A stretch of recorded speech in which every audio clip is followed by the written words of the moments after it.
गोजोनथाव खौरां गहपुर बड' हाई स्कुल थिनियालियाव माफिया थ्रिफ्ट स्ट'र गंसे जि दखान खुलिदों।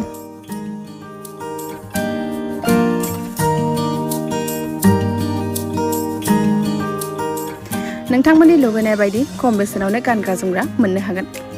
उन्दैनिफ्राय लानानै गेदेरसिम हौवासा जा हिनजावसा जा एभेलेबल दं। नोंथाङा जुदि आखायाव खम फैसा दं सिन्था खालामनो गोनां गैया।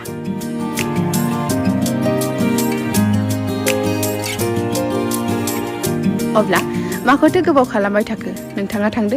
माफिया थ्रिफ्ट स्ट'रआ नोंथांमोननि सुबिदानि थाखाय लानानै फैदों खम बेसेनावनो स्टाइलिश गानग्रा जोमग्रा। बिदिब्ला फैदो लांफैदो आरो नोंथांनि फेमिलिखौ खुसि खालामदो। एड्रेस गहपुर बड' हाई स्कुल थिनियाली र'ड 2 फ्लोर। Contact number 7099831316।